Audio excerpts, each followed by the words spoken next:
આપણે ભક્તિની રસરૂપતાને લઈને પુરુષોત્તમજીએ જે ઉત્તર પક્ષ મૂળમાં પ્રસ્તુત કર્યો એને આપણે સંપન્ન કર્યું, જ્યાં ભક્તિ નિત્ય છે અને એની નિત્યતાનું જે સ્થાપન છે એ હેતુથી કહેવાનું જરૂરી છે, કેમ કે ભક્તિને જ્યારે આપણે રસ કહીએ તો ભક્તિને આપણને સ્થાયી ભાવ કહેવો પડે. તો સ્થાયી ભાવ જો હોય તો એ નિત્ય હોવો જોઈએ, અને અન્ય રસો કરતાં જો એનો ઉત્કર્ષ હોય તો અન્ય રસોની નિષ્પત્તિ મૃત્યુ પછી થતી ખતમ થઈ જાય, પરંતુ ભક્તિ રસ જે છે એ તો જન્મો જન્મ મનુષ્યને અનુભૂતિનો વિષય બની રહે. એટલે મૂળમાં પુરુષોત્તમજી એની નિત્યતાનું જે છે સ્થાપન કર્યું. અને શ્રી શ્યામકાકાજીએ ટીકામાં સવારે આપણે જેટલું જોયું ત્યાં સુધી ભક્તિનો જે લક્ષણ પુરુષોત્તમજી એક પેરેગ્રાફની અંદર નિરૂપિત કર્યા, એના તાત્પર્યને સંકલિત કરીને એ આજ્ઞા કરી કે ભક્તિનો જે સંબંધ છે એ દ્વિનિષ્ઠ જ સંબંધ છે, કેમ કે આપણે પોતાના હૃદયમાં ભગવાનના જે સ્વરૂપનું ભાવન કરીએ એ ભક્તિ માર્ગીય જીવ ઉપર અનુગ્રહ કરવા માટે ભગવાન બાહ્ય રૂપે પ્રકટ થઈ જાય. અને બાહ્ય પ્રાકટ્ય અવતારકાળ અને અનવતારકાળ બંનેમાં જે રીતે થાય છે એમની પ્રક્રિયા આપણે સવારના સેશનમાં જોઈ. હવે આગળ જ્યાંથી શ્રી પુરુષોત્તમજીએ નનુ એવમ ભક્તે બ્રહ્મ ધર્મત્વે નિત્યત્વાત ત્યાંથી જે પૂર્વ પક્ષ ઉપસ્થિત કર્યો એટલે પ્રશ્ન ઉપસ્થિત કર્યો અને પછી ભક્તિની નિત્યતા સિદ્ધ કરી, એ પોર્શન ઉપર હવે શ્યામકાકાજીની જે ટીકા છે એ આગળ પ્રારંભ થાય છે. ચાલુ કરી લેજો. હવે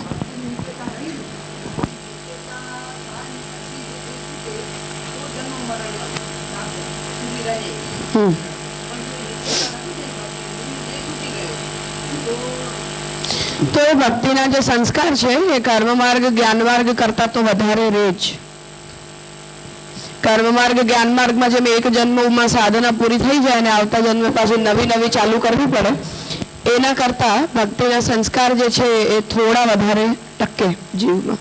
જોકે એણે આ જન્મમાં કેટલી નિષ્ઠાથી ભક્તિના સાધન કર્યા છે એના ઉપર તો ડિપેન્ડ કરે જ, પણ એ ભક્તિ માર્ગની ઉત્તમતાના હેતુથી એવું કહેવાય છે કે કર્મ જ્ઞાનની અંદર માર્ગો પોતાનામાં મુક્તિ માર્ગો કઠિન છે, એટલે ઠાકોરજી એની અંદર થોડી જીવની પરીક્ષા વધારે કરે છે.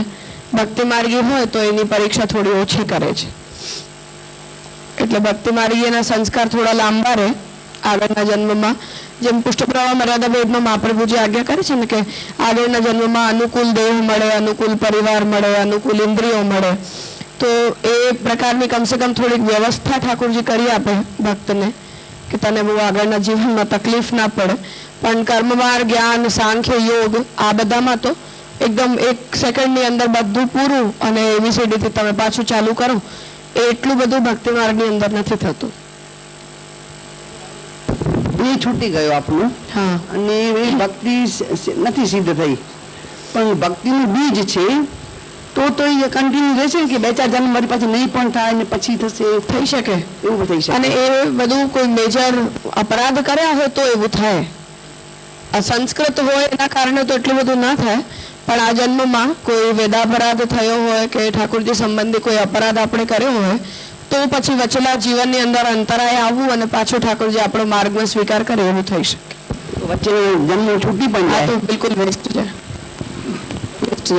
એ અપરાધ એટલે શું? ઠાકોરજી અપરાધને વેદ નિંદા ને જે મહાપ્રભુજી સૌથી ઘોર અપરાધ બતાવ્યો, સેવા સંબંધી કંઈક મેજર અપરાધ આપણાથી થઈ જાય. ભક્તોનો પણ અપરાધ હોય, ગુરુનો હોય, મહાપ્રભુજી, ગુસાઈજી, ગોપીનાથજી સંબંધી કોઈ એવો અપરાધ હોય, કોઈ વૈષ્ણવનો અપરાધ હોય, અથવા સેવાની અંદર પણ કોઈ બહુ મોટી ભૂલચૂક કોઈ કરી જાય.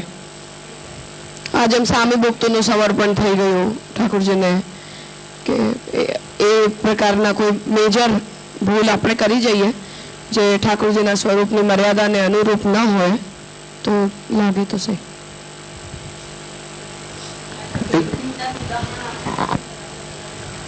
વેદ નિંદા કાયિક, વાચિક, માનસિક ત્રણેય પ્રકારની છે. વેદ ઉપર સંશય પોતાનામાં અપરાધ છે. આપણે ત્યાં વેદ વાક્ય ઉપર આપણને ડાઉટ થાય કે વેદના સિદ્ધાંત ઉપર આપણને શંકા ઉપસ્થિત થાય મનથી પણ, તો પણ એ અપરાધ છે. વાણીથી વેદના સિદ્ધાંતનો કોઈ વિરોધ કરીએ તો પણ એ નિંદા છે, અને શરીર દ્વારા અધર્મ કૃત્ય કરીએ તો પણ નિંદા છે.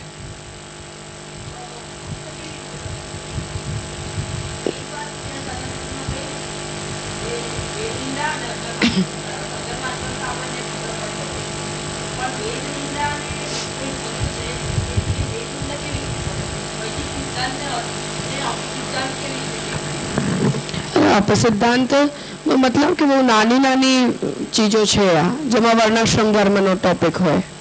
હવે જે પ્રકારના માહોલની અંદર આપણે રહી રહ્યા છીએ એની અંદર એનો વિરોધ કરવો એ લોકોની સામાન્ય માનસિકતા થઈ ગઈ છે. હવે અપરાધ છે. હા, એ વેદ નિંદા જ છે.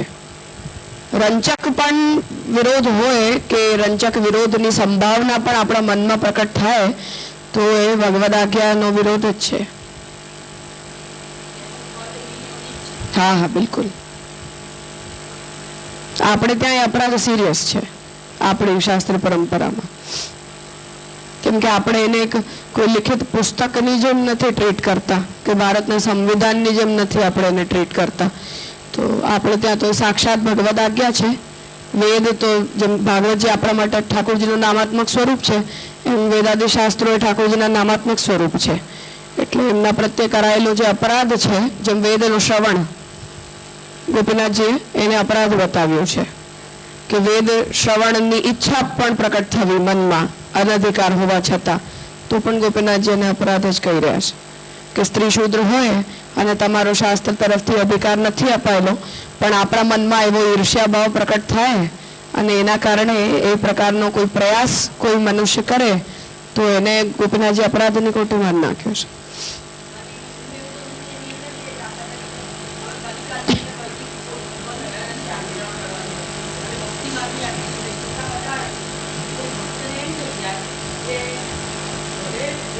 ભગવાનની વાણી છે, પણ અત્યારે એવી ભગવાનની કેવી વાણી કે જે કલિકાલમાં એનો યુટિલિટી નથી રહી ગઈ, જ્યારે તો એના કારણે ભક્તિ માર્ગની ઉત્કૃષ્ટતા થઈ ગઈ.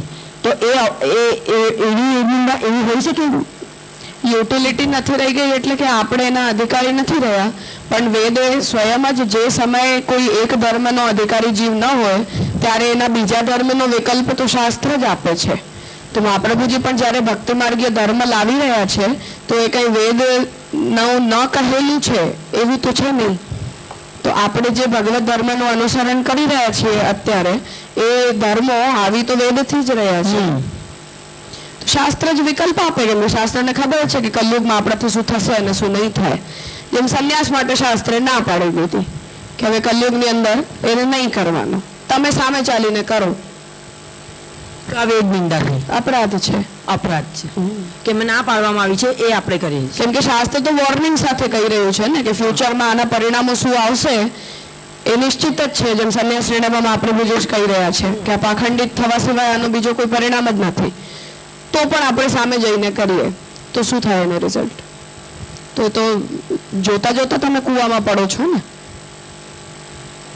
ત્યાં આગળ એવી આવેલી છે વચન મહાપ્રભુજીના કે ભક્તિ માર્ગની અપેક્ષા વેદનો ઉત્કર્ષ ના સહન કરી શકે એવા કંઈક વચનો છે ત્યાં આગળ. એનો અર્થ મને બરાબર ના સમજાયો.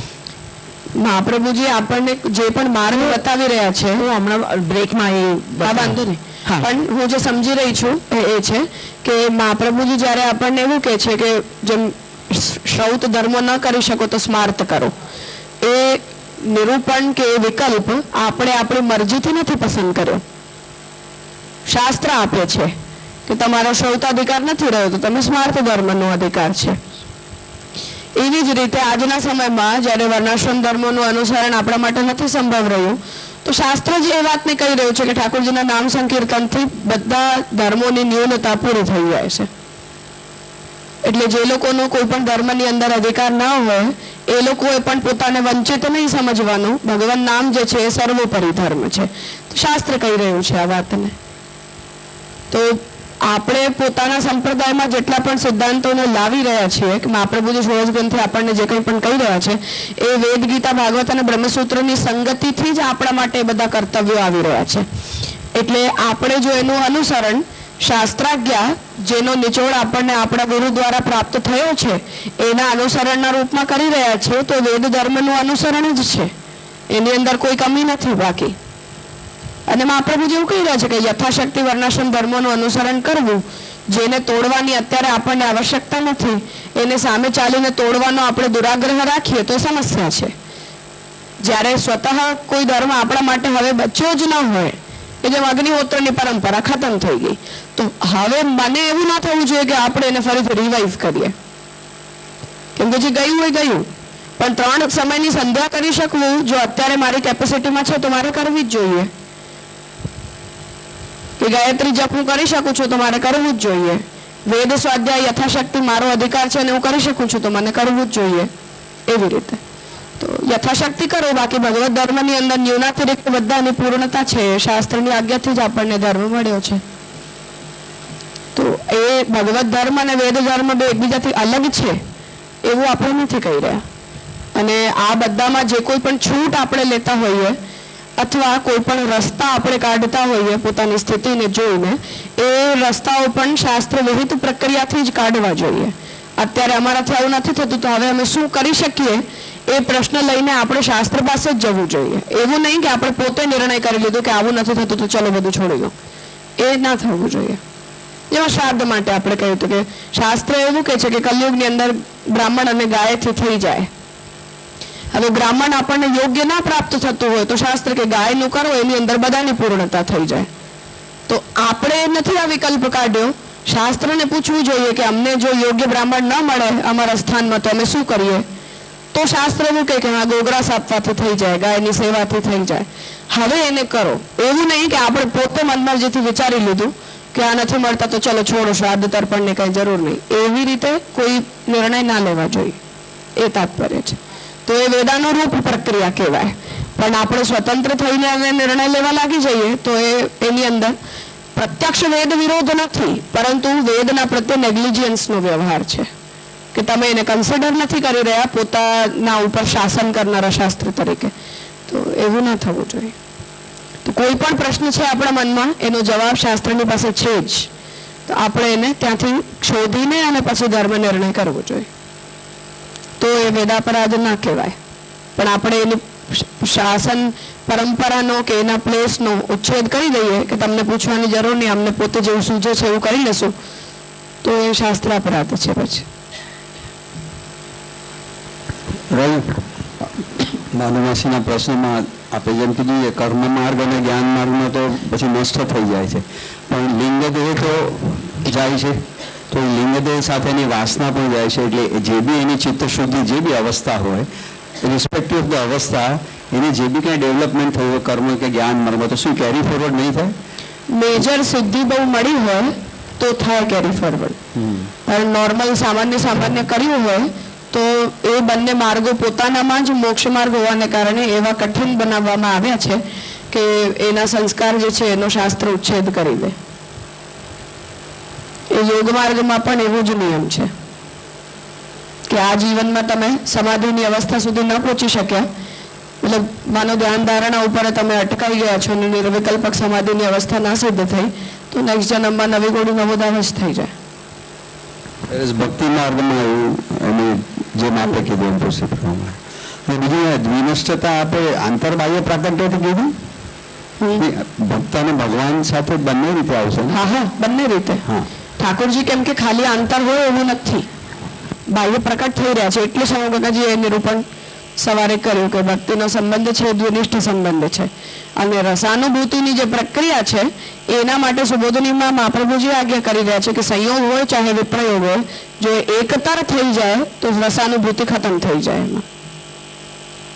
એમાં એટલે નિરંતર સંયોગ થઈ જાય અથવા નિરંતર વિપ્રયોગ થઈ જાય તો રસાનુભૂતિ જે છે એ ખતમ થઈ જાય. એટલે એનું સાયકલ હોવું જરૂરી છે.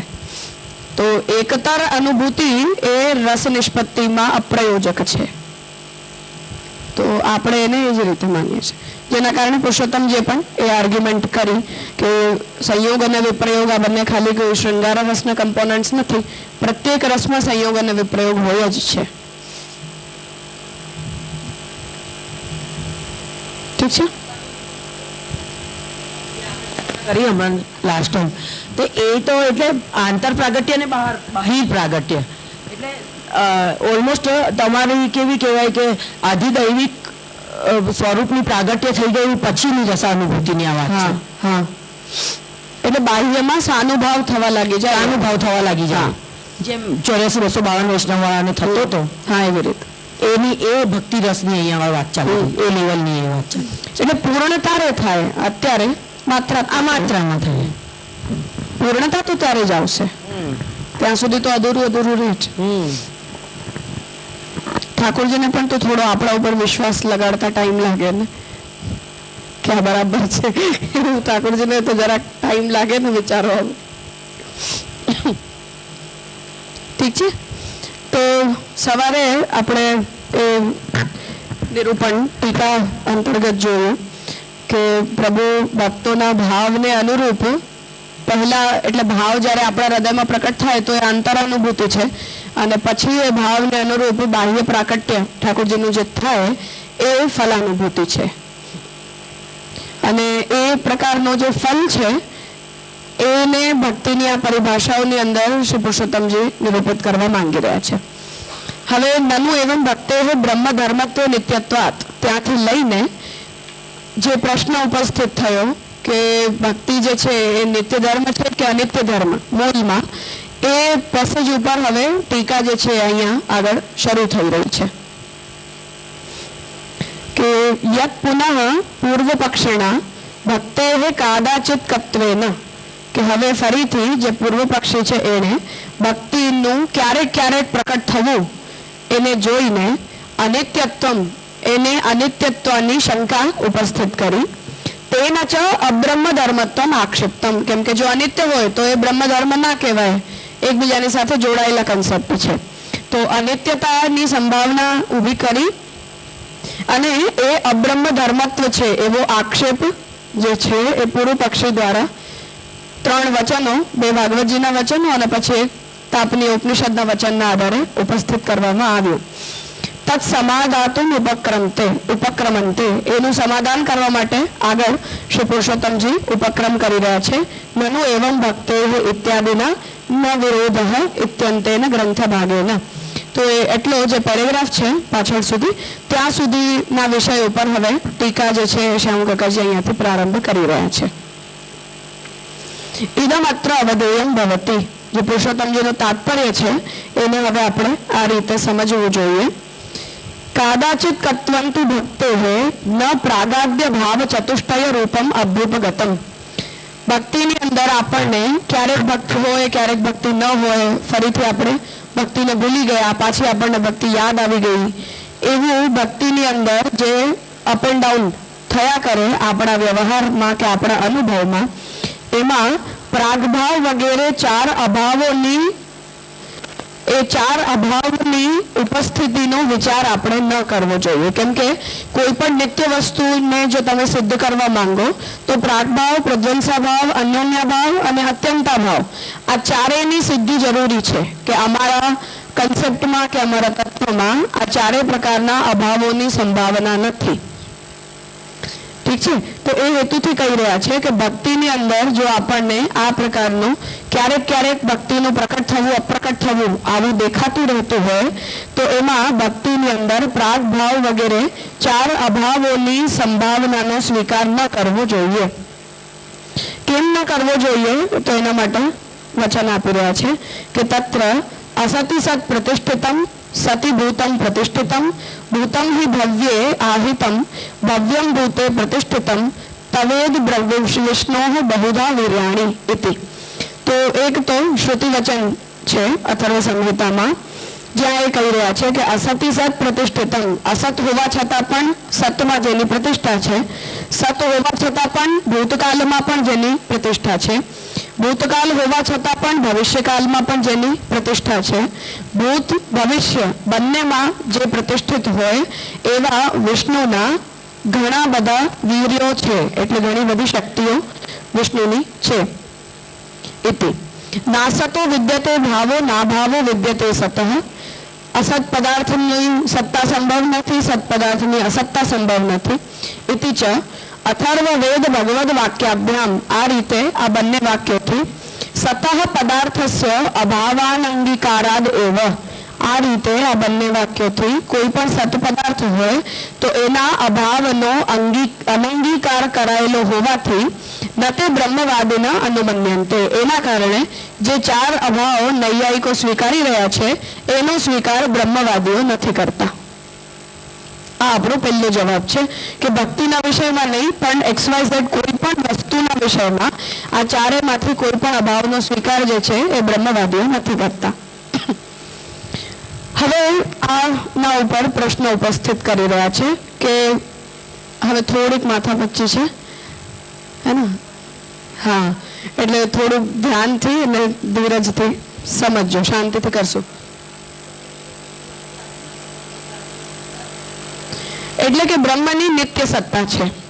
ભૂતમાં ભૂતકાળમાં છે એટલે ભવિષ્યકાળમાં નથી એવું નહીં, અત્યારે છે એટલે પછી નહીં હોય એવું પણ નહીં, સત છે એટલે અસત ના થઈ શકે એવું પણ નહીં, અને અસત છે એટલે સત ના થઈ શકે એવું પણ નહીં.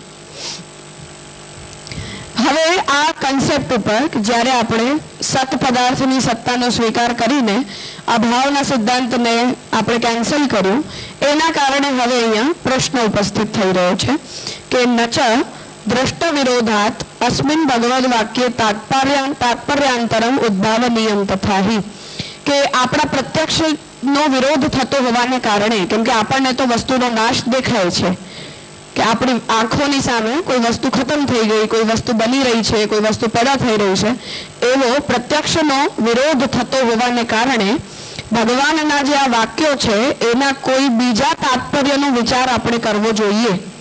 આવું આનો તાત્પર્ય નથી પણ કંઈક બીજું તાત્પર્ય છે એવું વિચારવું જોઈએ.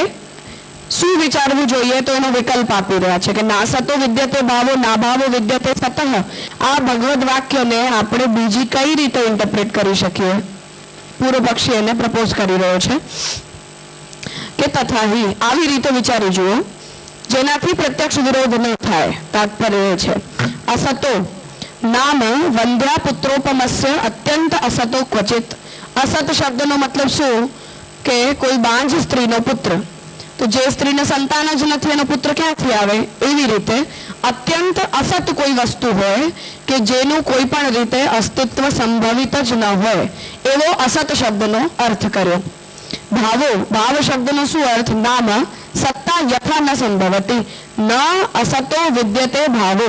હવે આમાં જે ભાવ શબ્દ, ભાવ એટલે ભવતી હોવું, તો ભાવ શબ્દને કહી રહ્યા છે કે ભાવ શબ્દનો શું મતલબ કે નાસતો વિદ્યતે ભાવો, અસતનો ભાવ સંભવ નથી એવું જ્યારે ભગવાન કહી રહ્યા છે તો ભાવથી તાત્પર્ય છે કે જેની સત્તા સંભવિત ન હોય, એટલે અસતની સત્તા સંભવિત ન હોય.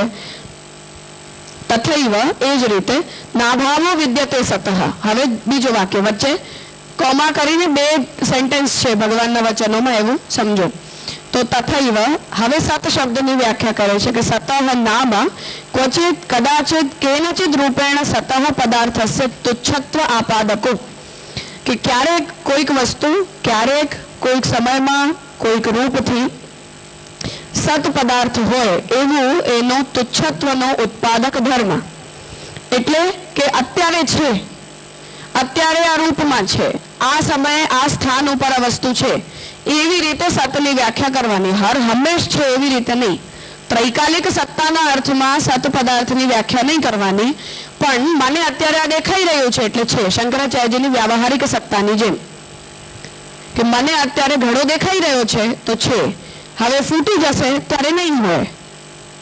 એવી રીતે સત પદાર્થની સત શબ્દની વ્યાખ્યા ત્રૈકાલિક સત્તાના અર્થમાં ન કરીને કોઈક રૂપમાં કોઈક સમયે કોઈક સ્થાન ઉપર એ વસ્તુનું અસ્તિત્વ આપણને લાગી રહ્યું છે એટલે આપણે એવું કહી રહ્યા છીએ કે હા ત્યાં ઘડો છે એ રીતે.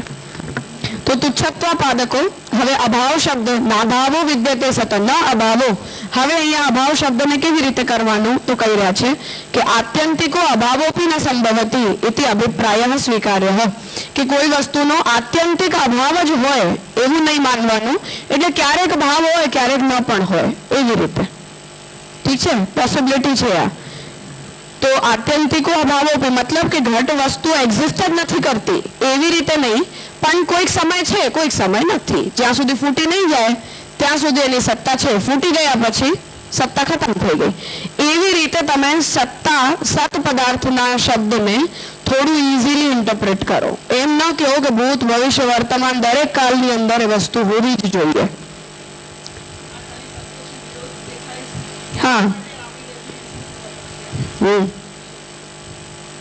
કેમ કે જેમ ઘડો ફૂટી ગયો અને તોય આપણે કહીએ કે નહીં ઘટ તો સત્ય છે, તો એને સમજવાનું કેમ? એટલે પૂર્વ પક્ષ એવું કહે છે કે જેવી આપણી અનુભૂતિ છે એ રીતે આને તમે સમજવાનો પ્રયાસ કરો.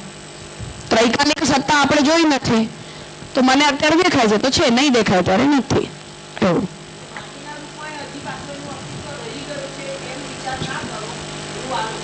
કેમ કે માટીના રૂપમાં રહી જાય તો મને પાણી ભરવા માટે તો વસ્તુ જોઈએ છે, તો એમાં તો વસ્તુ નહીં જ કામ લાગે. તો એ ઘટ ફૂટી ગયો તો હું નવું જ લાવવાની છું, તો તમે એની અસત્તા કેમ ન બોલી દો? ઇઝી થઈ જાય એવું કે છે પૂર્વ પક્ષી. એટલે ત્રૈકાલિક સત્તાના સિદ્ધાંતને નહીં સ્વીકારવાનું. શંકરાચાર્યજીનો પૂર્વ પક્ષ છે એક્ઝેક્ટલી.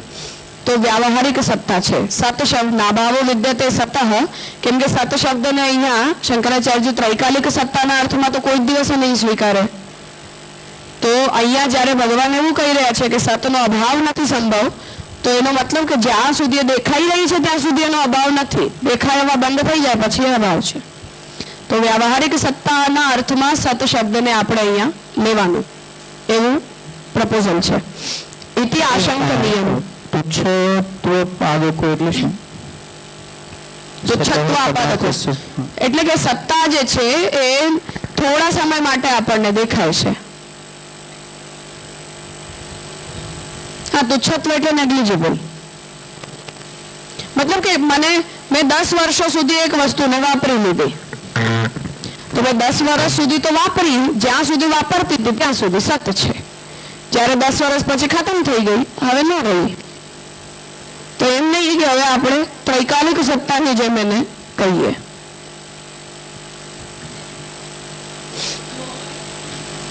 હડપ્પન પીરિયડના માટલા નહીં સાચવીને રાખવાના, કહેવાનો મતલબ એ છે. હું એક મ્યુઝિયમમાં ગઈ હતી ને, બહુ ખુશી મારી સાથે મારી એક ફ્રેન્ડ હતી, મને કે આવું તો આપણા ઘરમાં હોય. આઈ વોઝ લાઈક હડપ્પન પીરિયડનું ના હોય આપણા ઘરમાં, બાકી તૂટેલું ઘણું બધું હોય. તો એવું નહીં કરવાનું, તૂટી ગયું તો ફેંકી દેવાનું, નવું લઈ આવવાનું.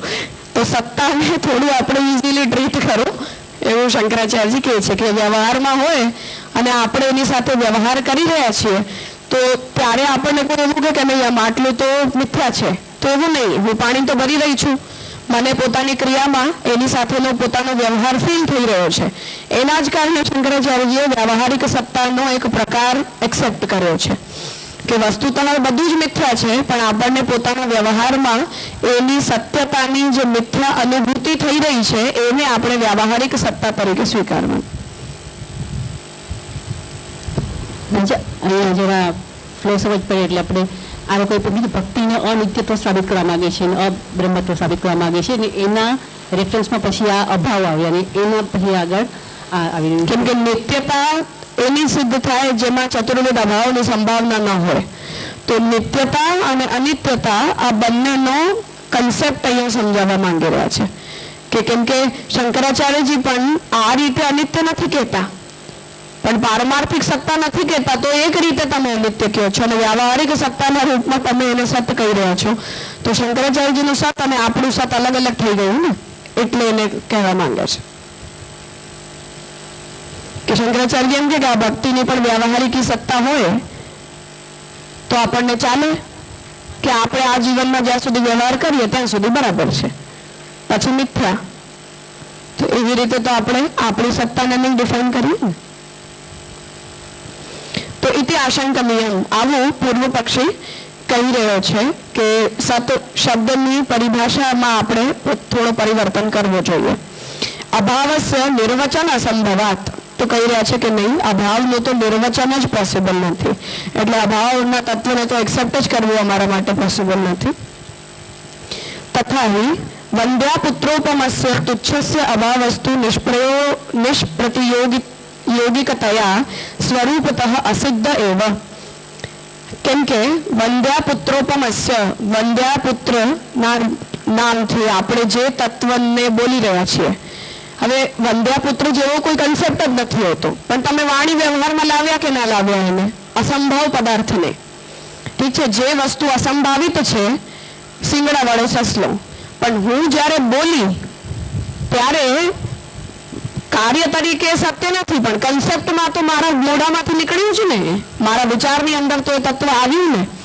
તો એ કહી રહ્યા છે કે વંદ્યાપુત્રોપમસ્ય તુચ્છસ્ય અભાવ હતું.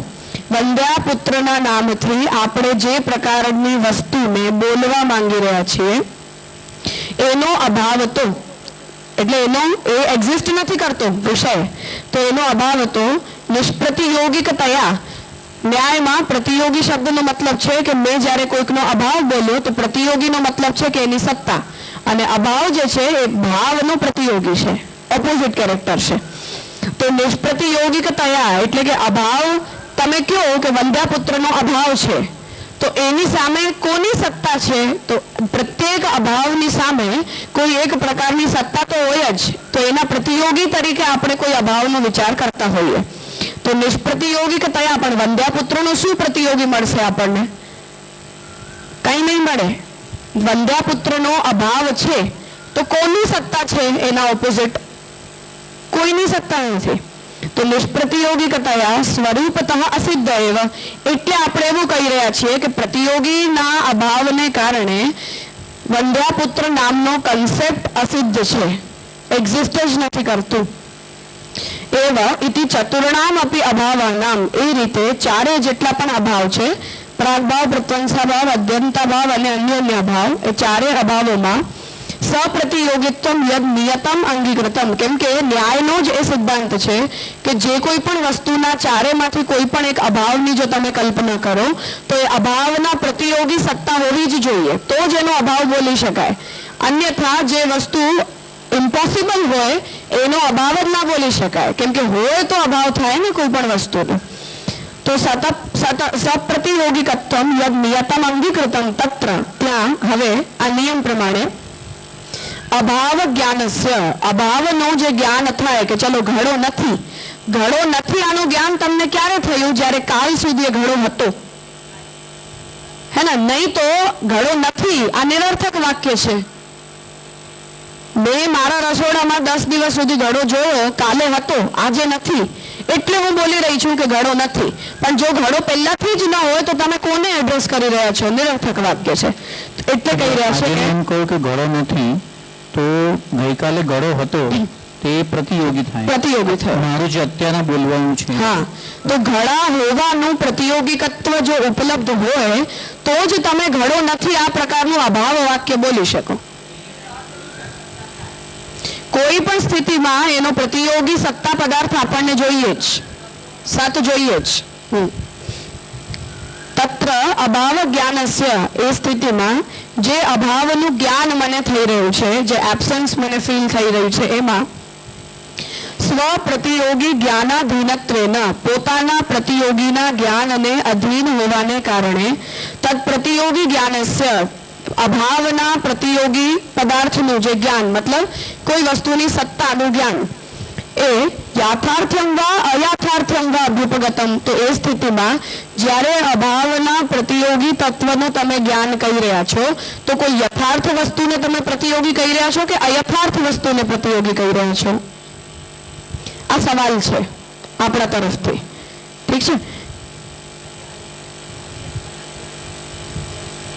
મતલબ કે જેમ ઘડો છે ને મેં કીધું કે ઘડો નથી, હવે મેં જ્યારે એવું કીધું કે ઘડો નથી, એનો મતલબ છે કે આ દેશ અને આ કાળમાં મેં જે ઘડાનો ઉપયોગ કર્યો છે એ ઘડો નથી, આવું એનો સ્પેસિફિક મિનિંગ છે. કેમ કે દુનિયામાં હજી ઘડા પડ્યા છે, એક્સટિંક્ટ નથી થઈ ગયું, પણ મારી રસોઈની અંદર ઘટ નથી. તો ઘટના પ્રધ્વંસા ભાવને જ્યારે મેં બોલ્યું તો ઘટનો અસ્તિત્વમાન ભાવ મારો પ્રતિયોગી થયો. હવે એ જે પ્રતિયોગી જ્ઞાન છે એમાં ઘટ યથાર્થ છે કે અયથાર્થ છે? જે કોઈ પણ વસ્તુને તમે પોતાના અભાવના કરસ્પોન્ડિંગ સત પદાર્થ તરીકે ટ્રીટ કરી રહ્યા છો એ વસ્તુ જે છે એ સત છે કે અસત છે? જેવી રીતે નૈયાયિકો આ સિદ્ધાંત બનાવ્યા છતાં પણ અત્યંતાભાવનો શું મતલબ છે? આઉટરાઇટ એબ્સન્સ, વંધ્યાપુત્રની જેમ, એનો પ્રતિયોગી ક્યાં છે તમારી પાસે? નથી. તો એનો પ્રતિયોગી તમારી પાસે ઉપલબ્ધ નથી, તો આ નિયમનું શું કરવાનું હવે? કે પ્રત્યેક અભાવનો પ્રતિયોગી પદાર્થ આપણી પાસે હોવો જ જોઈએ. હા, એમનો પોતાનો નિયમ છે. તો આ સ્થિતિમાં અત્યંતાભાવના પ્રતિયોગી તો કોઈ પણ પદાર્થ નથી તમારી પાસે. શશશૃંગ પણ નથી, વંધ્યાપુત્ર પણ નથી, ખપુષ્પ પણ નથી. તો તમે કયા બેસિસ ઉપર આ નિયમ બોલી રહ્યા છો કે એનો પ્રતિયોગી ઉપલબ્ધ જ હોવો જોઈએ? તો જો અત્યંતા ભાવની અંદર પ્રતિયોગી નથી ઉપલબ્ધ, તો પ્રાગભાવ અને પ્રધ્વંસા ભાવમાં ન હોય. પછી ચારે અભાવને તમે એક સરખી રીતે ટ્રીટ કરો ને, કહેવાનો એ મતલબ છે.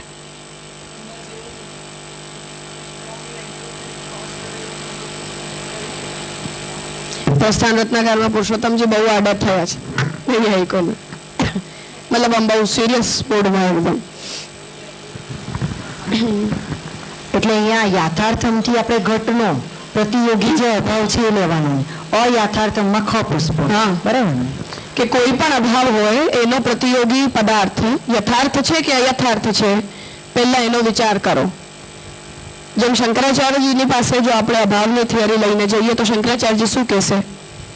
કે અભાવનો પ્રતિયોગી યથાર્થ નથી. પહેલી વાત, કોઈએ અભાવનો પ્રતિયોગી તત્વ યથાર્થ નથી. તો ઘટો નાસ્તી એ હું બોલું છું તો પહેલા નતું, તો નાસ્તી શું કહેવાનું હોય એની અંદર? ઘટો નાસ્તી. જ્યારે મેં એવું કીધું કે ચલો ઘટો નથી, તો વ્યાવહારિક સત્તા નથી, પારમાર્થિક સત્તા તો એમે કોઈ દિવસ નથી. તો જેટલો જે પણ એનો પ્રતિયોગી થશે, તમારા અભાવનો પ્રતિયોગી, એની પોઈન્ટ ઓફ ટાઈમ, કોઈ પણ સમયમાં, કોઈ પણ સ્થાનમાં, કોઈ પણ રૂપમાં એ વસ્તુ યથાર્થ સત્તા જ નથી, અયથાર્થ સત્તા છે. તો અયથાર્થ સત્તાની વ્યાવહારિક સત્તા માનીને ને તમે એનો અભાવ બોલી રહ્યા છો અને પોતાના પ્રતિયોગી તરીકે તમે અયથાર્થ વ્યાવહારિક સત્તાના પદાર્થને બોલો છો. શંકરાચાર્યજી તો આવો જવાબ આપે ને. તો યાથાર્થ્યમ વા અયાથાર્થ્યમ વા અભ્યુપગતમ, કે તમે આ સ્થિતિમાં જે કોઈ પણ પ્રતિયોગીનો સ્વીકાર કરો છો એ યથાર્થ જ હોવો જોઈએ એવો તમારો નિયમ છે કે અયથાર્થ વસ્તુ પણ પ્રતિયોગી ચાલે? કેમ કે અત્યંતા ભાવમાં તો અયથાર્થ વસ્તુ જ પ્રતિયોગી તરીકે મળશે. યથાર્થને વ્યવહારિક સત્તા કહેશે ને અયથાર્થને પ્રાતિભાષિકી કહેશે ને? હા, એવું થશે ને? હા, પ્રાતિભાષિકી નહીં કે એકચ્યુઅલી અયથાર્થ અસત સત્તા કહેશે. અસત સત્તા. કેમ કે વ્યાવહારિક સત્તા એ પ્રાતિભાષિકી જ છે અલ્ટિમેટલી. તમને પોતાના વ્યવહારમાં થોડુંક પ્રાતિભાષિક દેખાય છે એટલે બે સત્તાઓને અલગ કરવામાં આવી છે. બાકી પારમાર્થિક સત્તાની તુલનામાં તો વ્યાવહારિક સત્તા પ્રતિભાસ જ છે ખાલી. સત્તા હોવાને કારણે એને પ્રાતિભાષિક થઈ રહ્યું છે ને, હા. જ્યારે અહીંયા તો છે જ નહીં. છે જ નહીં. એટલે એ ગણાશે જ. કેમ કે આપણી અનુભૂતિમાં જેમ ઘટ છે એવો મારો એક અનુભવ છે અને મારો બીજો અનુભવ છે કે મને મૃગજળ દેખાઈ રહ્યું છે. હવે આમાં મને કેમ કે મારા વ્યવહારમાં કોઈ પ્રકારનો પ્રતિભાસ ઉપસ્થિત થઈ રહ્યો છે એટલું શંકરાચાર્ય વ્યવહારિક સત્તા અને પ્રાતિભાષિક સત્તાને અલગ કરી છે. બાકી પારમાર્થિક સત્તાની દ્રષ્ટિથી બધું જ એમના સિદ્ધાંતમાં પ્રાતિભાષિક જ છે.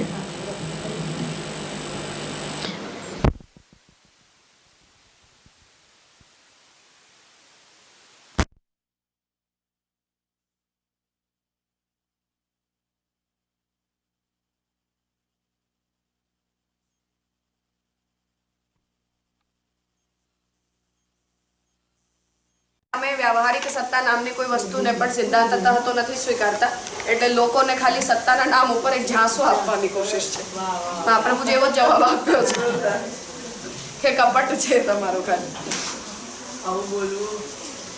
ક્યારેક ક્યારેક મહાપ્રભુજી બોલી રહ્યા છે.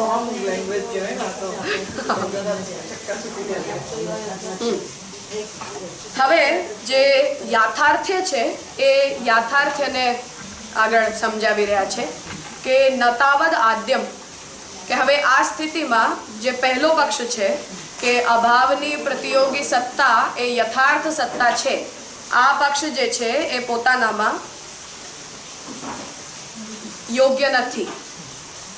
એને કહી રહ્યા છે કે યસ્માત તદ યાથાર્થ્યમ કિમ, કેમ કે જો અભાવની પ્રતિયોગી સત્તા યથાર્થ સત્તા છે, એટલે ઘટ યથાર્થ છે. આ સ્થિતિનો જો આપણે વિચાર કરીએ કે પ્રત્યેક અભાવનો પ્રતિયોગી તત્વ યથાર્થ હોય છે, એવું જો તમે સ્વીકારો તો યાથાર્થ્યનો શું મતલબ? પહેલી વાત તો એને કહી રહ્યા છે એટલે કે આપણની પાસે જેવી રીતે જે પ્રપોઝલ આપ્યું કે તમે નાસતો વિદ્યતે ભાવો નાભાવો વિદ્યતે સતઃ, આને કોઈક બીજી રીતે સમજાવવાની કોશિશ કરો. એ પ્રપોઝલના જવાબના રૂપમાં આપણે આ વાત કહેવા માંગીએ છીએ કે આપણા ભાષામાં અને એમની ભાષામાં યથાર્થ અને અયથાર્થની પરિભાષાઓ અલગ છે. કેમ કે ન્યાય પણ ભલે શંકરાચાર્યજીની જેમ કોઈ પણ વસ્તુની સત્તાને મિથ્યા સત્તા ન કહે, પરંતુ જ્યારે એના પ્રધ્વંસાભાવ અને પ્રાગભાવનો સ્વીકાર કરે છે તો ત્રૈકાલિક સત્તાના પક્ષમાં તો એ લોકો પણ નથી આપણી જેમ. તો જેમ આપણે ત્રૈકાલિક સત્તાના પક્ષમાં છીએ એ પ્રકારની ત્રૈકાલિક સત્તાના સ્વીકારના પક્ષમાં તો એ લોકો પણ નથી. ફરક કેવલ એટલો છે કે જેટલું શંકરાચાર્યજી વ્યાવહારિક સત્તા કહી રહ્યા છે એને નૈયાયિકો પારમાર્થિક સત્તા તરીકે માની લેશે. આટલો ફરક થશે એમનામાં અને શંકરાચાર્યજીના મતમાં. થયું? હા, કાર્ય સત્ય છે. તો દ્રવ્યથી જન્ય જે કોઈ પણ પદાર્થ છે એ સત્ય પદાર્થ છે, પણ પ્રધ્વંસાભાવ અને પ્રાગભાવ બંને આગળ પાછળ છો છે સ્થિતિકાલ સિવાય. એના કારણે આપણે જેવી ભૂત ભવિષ્ય વર્તમાનની ત્રૈકાલિક સત્તા માનીએ છીએ એવું તો ન્યાય પણ નથી માનવા માંગતું. ઠીક છે? તો એને અહીંયા કહેવા માંગે છે કેમ કે આપણે નાસતો વિદ્યતે ભાવો નાભાવો વિદ્યતે સતઃની પરિભાષા એક રીતે કરશું, શંકરાચાર્યજી બીજી રીતે કરશે અને ન્યાય ત્રીજી રીતે કરશે. હવે એ ત્રણેય જે સત્તાના ડેફિનેશન છે એની વચ્ચે આખું એક ડિસ્કશન અહીંયા શ્યામકાકાજી રેઝ કરી રહ્યા છે કે આપણે સત અને અસતને કે સદ અસત સદસદ વગેરેને આપણે કેવી રીતે ટ્રીટ કરવા માંગીએ છીએ. એટલે આ બધી પારિભાષિક પ્રોબ્લેમ છે. કહેવાનો મતલબ એ છે હું બોલી જાઉં કે બ્રહ્મ સત છે તો નૈયાયિક પોતાની રીતે સત માનશે, શંકરાચાર્યજી પોતાની રીતે સત માનશે અને કોઈ ત્રીજો વ્યક્તિ પોતાની રીતે સત માનશે. તો બ્રહ્મ સત્યમ આવું આપણે કહી દઈએ જો તો એ સ્ટેટમેન્ટના ઇન્ટરપ્રિટેશનલ ડિફરન્સીસ આપણા બધાની વચ્ચે ઘણા બધા છે. એટલે હું જ્યારે ભક્તિને સત્ય કહી રહી છું કે ભક્તિને નિત્ય કહી રહી છું તો તમારી નિત્યતાનો મતલબ શું છે એ તમારે ક્લિયર કરવું પડે. કેમ કે એક પ્રકારની નિત્યતા શંકરાચાર્યજી માને છે, બીજા પ્રકારની નિત્યતા ન્યાય માને છે અને ઇદમ તૃતીયમમાં આપણે છીએ. તો આપણે એમના જેમ નિત્ય નહીં કહીએ, એટલે ન્યાયાલયની જેમ પણ આપણે નિત્ય નહીં કહીએ, શંકરાચાર્યજીની જેમ પણ નહીં કહીએ, ત્રીજી જ રીતે આપણે એને પરિભાષિત કરશે. એટલે આ બધી માથાપચ્ચી છે.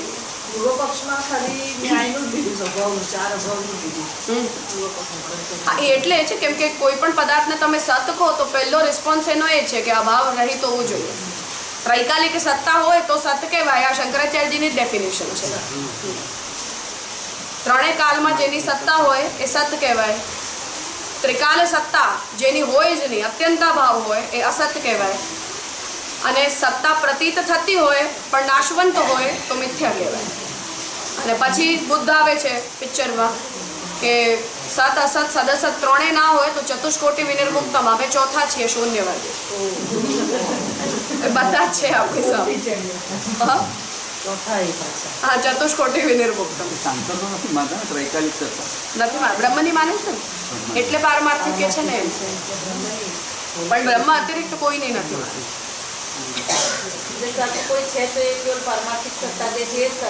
એક જ બ્રહ્મની સત્તા પારમાર્થિક. તો ન તાવદ આદ્યમ યસ્માત તદ યાથાર્થ્યમ કિમ. તો પહેલી વાત હવે એ છે કે યથાર્થને આપણે કેવી રીતે પોતાના મતમાં બોલવા માંગીએ છીએ. અસદ વસ્તુ વિષયકમ અસત્વ પ્રકારકમ જ્ઞાનમ છે અસત ખ્યાન પ્રસંગાત અપસિદ્ધાંતાપાતઃ. અસત વસ્તુ વિષયકમ, જે કોઈ પણ વસ્તુ, જેમ વંદ્યાપુત્ર એક અસત વિષય છે.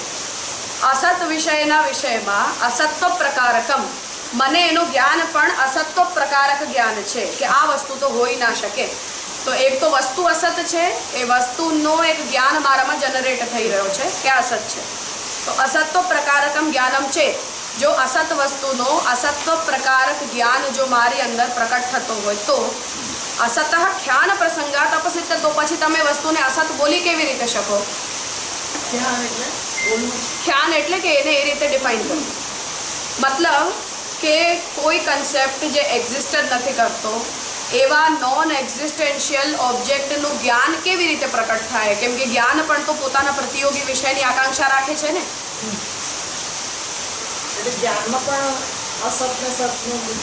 હા, વસ્તુમાં સત્તા અને અસત્તા છે, એવી રીતે જ્ઞાનમાં પણ તો સત્તા અને અસત્તા છે. તો પૂછાઈ એ રહ્યું છે કે યથાર્થ શબ્દનો મતલબ શું કે કોઈ પણ અસત વસ્તુના વિષયમાં અસત્વ પ્રકારક જ્ઞાનની જો સંભાવના જ ના રહેતી હોય, એટલે કે મને વંધ્યાપુત્ર જેવો કોઈ કન્સેપ્ટ મારા મગજમાં આવવો જ ના જોઈએ કોઈ દિવસ. મારા જ્ઞાનનો જો એ વિષય બની રહ્યો છે તો એનો મતલબ કે તત્ પ્રતિયોગી કાંઈક છે. હવે સત છે, અસત છે, સદસત છે, એની પછી ચર્ચા કરજો, પણ કાંઈક તો છે જ. નહીં તો એવી અસંભવિત જ્ઞાન કલ્પના મારામાં પ્રકટ જ કેવી રીતે થાય? તો અસતઃ ખ્યાન પ્રસંગાત અપસિદ્ધાંતાપત્તિ, એ સ્થિતિમાં હવે જો કોઈ પણ વસ્તુને તમે અસત કહી રહ્યા છો અને એના પ્રતિયોગી કોઈ વિષયનો તમે સ્વીકાર જ નથી કરી રહ્યા, તો અપસિદ્ધાંતની આપત્તિ ઉપસ્થિત થાય. કેમ કે નોલેજનો વિષય બની રહ્યો છે. હવે એ નોલેજનો વિષય વસ્તુતઃ છે કે નહીં એ પછીની વાત છે, પણ તમારા જ્ઞાનના વિષય તરીકે તો એ વસ્તુ આવી.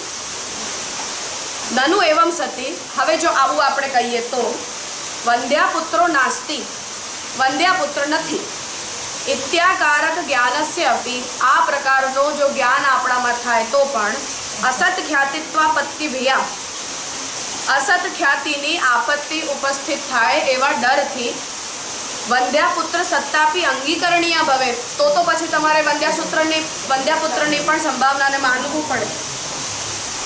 તો કહે છે કે નહીં, એવું નહીં. ઇતિ ચેતના શબ્દ જ્ઞાનાનુપાતિ વસ્તુ શૂન્ય વિકલ્પ, શબ્દ જ્ઞાનનો અનુપાતી વસ્તુ જો શૂન્ય હોય તો એ વિકલ્પાત્મક જ્ઞાન કહેવાય. મતલબ કે મને જે નોલેજ જ્ઞાન થયો કે વંધ્યાપુત્ર નથી, હવે આ વંધ્યાપુત્ર નથી આ સ્ટેટમેન્ટ તો હું બોલી ગઈ, મતલબ કે મારા જ્ઞાનની એક વેરાયટી તો આ છે જ, હે ને. હવે એના વિકલ્પના એની સામે કરસ્પોન્ડિંગ કોઈ ઓબ્જેક્ટ છે વંધ્યાપુત્ર જેવું કે જેને હું નાસ્તિ કહી રહી છું? નથી. તો શબ્દ જ્ઞાનાનુપાતી વસ્તુ શૂન્યો, મને જે શબ્દથી જ્ઞાન પ્રાપ્ત થયો એનો અનુપાતી, મતલબ કે એના અંડરમાં, એ જ્ઞાનના ટાઇટલના અંડરમાં વસ્તુ શૂન્યો, વસ્તુ તો છે નહીં, વસ્તુ શૂન્ય છે. હા, એટલે કે મેં જોયેલી કે સમજેલી વસ્તુઓની હું એક લિસ્ટ પ્રિપેર કરું ને એ લિસ્ટની અંદર જો હું વંધ્યાપુત્ર લખું તો એના કરસ્પોન્ડિંગ 0 છે. મેં 10 ઘટ જોયા છે, 20 ગાડી જોઈ છે, 15 વૃક્ષ જોયા છે, વંધ્યાપુત્ર 0, શૂન્ય થશે કે નહીં? શબ્દ જ્ઞાનાનુપાતી વિષય શૂન્ય થશે. તો શબ્દ જ્ઞાનનો અનુપાતી વસ્તુ શૂન્ય વિકલ્પ. તો હવે એ સ્થિતિમાં એ પ્રકારનું જ્ઞાન વિકલ્પાત્મક જ્ઞાન છે, એટલે કે મેં કેવલ એક સંભાવનાનો વિચાર કર્યો છે, કોઈ વસ્તુ સત્તાને ડિફાઇન કરવા માટે મેં કોઈ જ્ઞાન પ્રાપ્ત નથી કર્યું. આ રીતે આને સમજાવવામાં આવ્યું છે, પરિભાષા છે.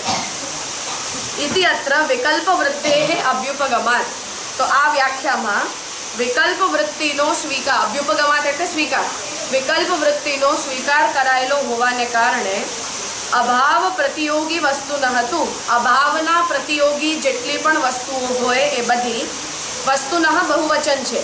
એટલે પ્રાગભાવ, પ્રધ્વંસાભાવ, અન્યોન્યભાવ અને અત્યંતાભાવ, ચારે પ્રકારના અભાવથી પ્રતિયોગી જે કોઈ પણ વસ્તુ હોય, ચાહે યથાર્થ હોય ચાહે અયથાર્થ હોય, જેટલા પણ પ્રકારની વસ્તુઓ હોય એ બધી તથા તુચ્છત્વ અનભ્યુપગમાત, એ પ્રકારે એની નેગ્લિજિબિલિટીનો અભ્યુપગમ ન કરાયેલો હોવાને કારણે ચ એતયોઃ પ્રભેદો અંગીકાર્ય, એના જ કારણે આપણે આ પ્રભેદનો અંગીકાર જે છે એ કર્યો છે કે કોઈક વસ્તુનું યથાર્થ જ્ઞાન પણ થઈ શકે અને કોઈક અયથાર્થ વસ્તુનું પણ જ્ઞાન પ્રકટ તો થઈ શકે, ચાહે એના પ્રતિયોગી એ વસ્તુ એક્ઝિસ્ટ કરતી હોય કે ના કરતી હોય. તો જો કોઈ અયથાર્થ વસ્તુનું જ્ઞાન મને પ્રકટ થઈ રહ્યું છે તો એને મારે વિકલ્પાત્મક જ્ઞાન તરીકે ટ્રીટ કરવું છે. સાત વસ્તુની જરૂર નથી, પણ સાત વસ્તુની જરૂર નથી એટલે એ પ્રકારનું જ્ઞાન બની જ ના શકે એવું પણ તમે નથી કહી શકતા, કેમ કે એ પ્રકારના જ્ઞાન આપણા બને છે. જરૂરી નથી. હા, ન્યાયનો જે સિદ્ધાંત છે કે પ્રતિયોગી વસ્તુ હોવી જ જોઈએ, આ સિદ્ધાંત તમારો ખોટો છે.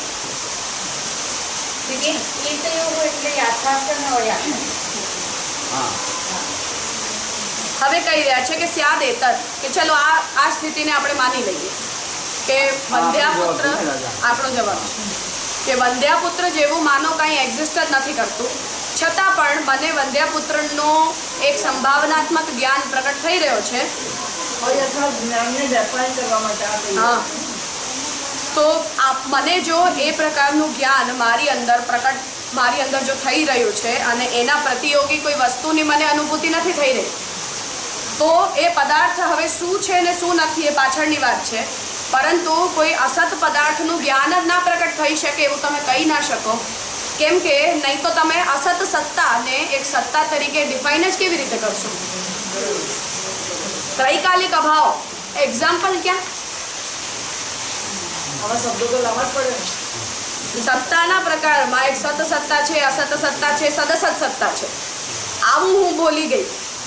હવે કોઈ મને પૂછે કે સત સત્તાનો શું મતલબ, તો ત્રૈકાલિક સત્તા. અસત સત્તાનો શું મતલબ, કે ત્રણે કાલમાં જે વસ્તુનો ભાવ સંભવ જ ન હોય એ અસત કહેવાય. આવું મેં જ્યારે કહ્યું તો એની એક પોસિબિલિટી તો મારે વિચારવી જ પડે ને. પ્રતિયોગી નથી તો પણ, અસત પદાર્થનો કોઈ પ્રતિયોગી નથી તો પણ જ્ઞાનની કે સત્તાની એક વેરાયટી તરીકે મારે એને ટ્રીટ તો કરવું જ પડે ને. ના, ન્યાય પોતે પણ એક્ઝામ્પલ આપે છે. તમે અસત બોલી તો રહ્યા છો ને? અસત બોલી તો રહ્યા જ છો ને. પ્રતિયોગી નથી તમારી પાસે તો પણ બોલી તો રહ્યા જ છો ને. બોલવું તો પડે જ ને એને આપણને. કહી રહ્યા છે તેચા એતયોઃ પ્રભેદો અંગીકાર્યઃ, એટલે યથાર્થ અને અયથાર્થ આ બે પ્રકારના જ્ઞાન હોય એના ભેદનો અંગીકાર તો આપણે કરવો જોઈએ. હા, કે એનો પ્રતિયોગી સતપદાર્થ નથી અવેલેબલ તો આપણે એને વિકલ્પાત્મક જ્ઞાન તરીકે સમજી લઈએ. સ્યાદ એતદ, હવે જો આવું હોય તો આગળ એને ડિસ્કશનને લઈ રહ્યા છે કે અસત્વ સામાન્યાત, અસત પદાર્થની સત્તાના રૂપમાં જે કોઈ પણ જ્ઞાન થતા હોય એ બધાથી પ્રાગભાવીય સત્વસ્ય, જે વસ્તુનો પ્રાગભાવ છે એટલે ઘડો હજી બન્યો નથી. કોઈ પણ પદાર્થ જેમ ઘટ સત છે પણ જ્યાં સુધી ઘટ નથી બન્યો, જ્યાં સુધી એનો પ્રાગભાવ છે ત્યાં સુધી પ્રાગભાવીય અસત્વસ્ય, તો પ્રાગભાવમાં જેટલું પણ છે એ અસત છે કે નહીં? ઘટ બની જાય ત્યારે સત છે પણ ઘટ હજી બન્યો જ નથી ત્યાં સુધી એને શું કહેશો તમે? જ્યાં સુધી આપણો ઘટ પ્રકટ નથી થયો ત્યાં સુધી એ ઘટની સત્તા અસત જ સત્તા છે ને. તો ભાવિની વૃત્તિથી આપણે એને બોલીએ કે ના બોલીએ? ફ્યુચરમાં કે આ માટીમાંથી ઘટ બનશે તો ભાવિની વૃત્તિથી તમે બોલી રહ્યા છો તો ત્યારે અસત કહેવાશે કે નહીં કહેવાય? અત્યારે ઘટ નથી તત્કાલ વિશેષમાં, પરંતુ આ માટીમાંથી હું કુંભારને જ્યારે જોઈ રહી છું કે ઘડો બનાવશે હવે, તો ઘડો બનાવીને અને એ ઘડો બનાવીને રાખી દેશે જે સમયે, એ સમયે ભાવિની વૃત્તિથી હું એમાં ઘટત્વ પ્રકારક જ્ઞાનનો નિર્ણય કરી રહી છું કે નથી કરી રહી?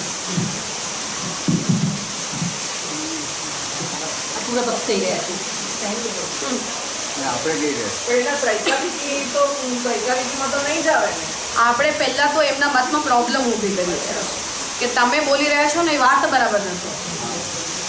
કેમ કે આ પ્રકારની જે ચર્ચા છે એમાં એવું ના થાય કે હું બરાબર ને તું એ બરાબર, તું તારી રીતે બરાબર ને હું મારી રીતે બરાબર, એવું ના ચાલે. હું જ બરાબર ને તું ખોટો એવું જ કરવું પડે, ખંડન જ કરવું પડે. એટલે આપણે એમના સિદ્ધાંતમાં દોષ પ્રકટ કરી રહ્યા છીએ કે તમે બોલો છો એ વાત ખોટી છે, પછી અમે જે કહીએ છીએ એ સાચી છે, એવો જવાબ.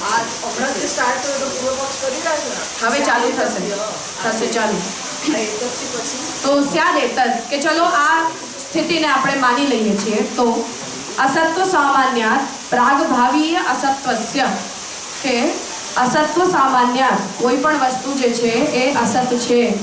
આ પ્રકારની સ્થિતિમાં પ્રાગભાવીય પણ અસત્વ હોય છે, પ્રધ્વંસા ભાવ પછી પણ અસત્યતા હોય છે વસ્તુની, કે હવે એક્ઝિસ્ટ નથી કરી રહી. કેમ કે કેવલ સ્થિતિકાલમાં નૈયાયિકો વસ્તુને સત માની રહ્યા છે, પ્રાગભાવ પ્રધ્વંસા ભાવ બંનેમાં અસત જ માને છે. તો પ્રાગભાવીય અસત્વસ્ય તુચ્છત્યાતંતિકા ભાવેના, એ સ્થિતિમાં હવે એ વસ્તુની અંદર જે આત્યંતિક અભાવ પ્રકટ થયો કે હવે પ્રધ્વંસા ભાવ થઈ ગયા પછી આ ઘટ તો ક્યારે પ્રકટ થાય જ નહીં કોઈ દિવસ, ત્રણેય કાલમાં. તો મેં જ્યારે એનો પ્રધ્વંસા ભાવ જોયો ત્યારે મારા માટે વર્તમાન સ્થિતિ છે, પછી એ મારી ભવિષ્યની સ્થિતિ છે. તો પ્રત્યેક સ્થિતિની અંદર હવે એ વસ્તુનો અત્યંતા ભાવ થઈ ગયો એક પદાર્થ વિશેષનો, એવું જ્યારે હું માની લઈ રહી છું. તો આત્યંતિકા ભાવેન અભેદાંગીકારેતુ, અભેદનો અંગીકાર કરવાથી મૃતો ઘટ જન્મવત માટી ઘડાના રૂપમાં જન્મ ગ્રહણ કરે છે. આ રીતે વંધ્યાપુત્રો બી ક્વચિત જાય તો હવે જ્યારે પ્રાગભાવ છે, ફોર એક્ઝામ્પલ, હે ને, કહેવા શું માંગે છે કે માનો પ્રાગભાવ છે, માટી પડી છે ખાલી. હવે માટીમાં મેં પહેલાથી જ વિચારી લીધું કે આ તો ઘડો જ બનશે. માનો શકોરો બનાવી લેતો. મેં જ્યારે એની એવી કલ્પના કરી કે માટીમાંથી આ વ્યક્તિ ઘટ બનાવશે, પણ કુંભાર કંઈક બીજું બનાવવા બેઠો છે, એણે માટીમાંથી ઘટ ન બનાવ્યું. એવી રીતે આપણે ભાવિની વૃત્તિથી કોઈ અસત પદાર્થની સત્તાની કલ્પના કરી લઈએ કે ઘડો અત્યારે નથી પણ કાલે હું આની પાસે આવીશ તો બનાવતો હતો એટલે એણે બનાવીને રાખ્યું હશે. પણ એ તો એવું કે ના, હું તો ઘડો બનાવતો જ નહોતો, કંઈક બીજું બનાવતો.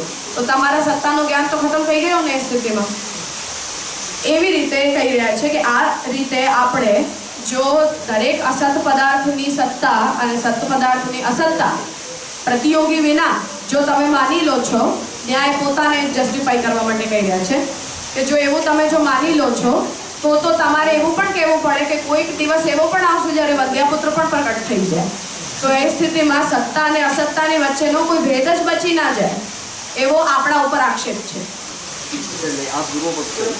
હા, ફરીથી પ્રતિપ્રશ્ન છે આ કે તમે જે પ્રકાર બોલી રહ્યા છો એ પ્રકારે તો અસત પદાર્થની કોઈ સંભાવના જ ન રહે, કેમ કે ભાવિની વૃત્તિથી તો તમે એમ કહો કે આજે નહીં પણ 10 વર્ષ પછી વંધ્યાપુત્ર પ્રકટ થઈ જશે.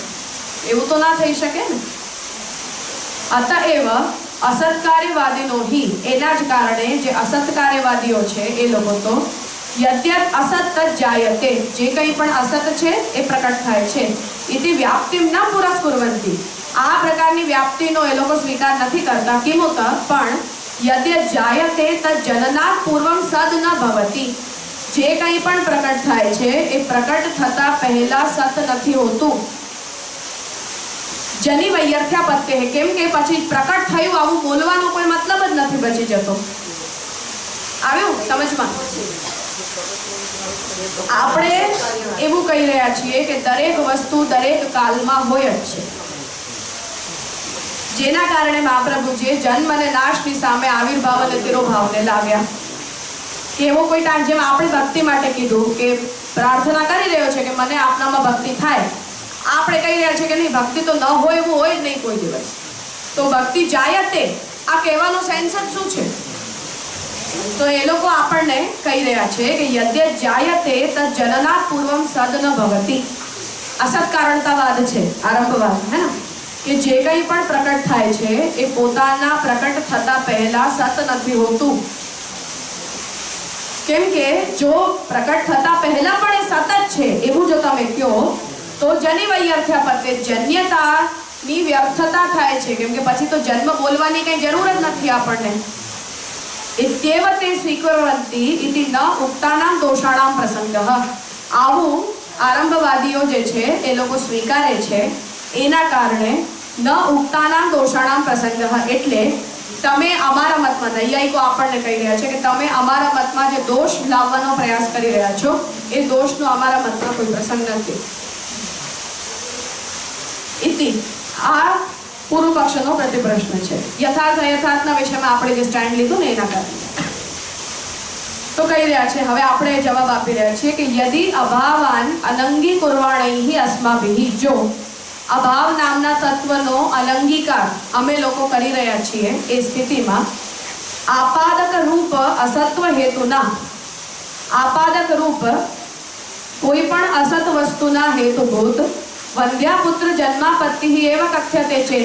તો આપાદ રૂપમાં આપણે જે સત્તાના પ્રકારને બોલવા માંગી રહ્યા છીએ એના હેતુના રૂપમાં વંધ્યાપુત્રના જન્મની કોઈ પ્રકારની સંભાવનાને પણ અમે લોકો કહી રહ્યા છીએ. તો પ્રષ્ટવ્યંતુ તાવદ ઇદમેવ, તમે તો એટલું જ પૂછ્યું હતું અમને ખાલી, યત સદવસ્તુ પ્રતિયોગિકો હિ અભાવો વંદ્યા પુત્ર અસત્વ વિલક્ષણો ભવતી નવા.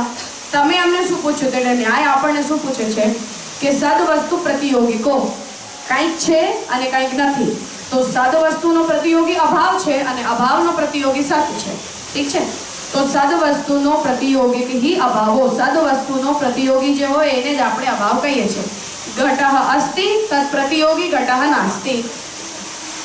તો સદવસ્તુ પ્રતિયોગિકો હિ અભાવો વંદ્યા પુત્ર અસત્વ વિલક્ષણો ભવતી નવ, કે જો આપણે ભાવનો પ્રતિયોગી અભાવ કહી રહ્યા છીએ તો પછી વંદ્યા પુત્ર અસત્વ વિલક્ષણ છે કે નહીં, કેમ કે એનો કોઈ પ્રતિયોગી તમને અવેલેબલ નથી, અમને પણ નથી અવેલેબલ અને તમને પણ નથી અવેલેબલ.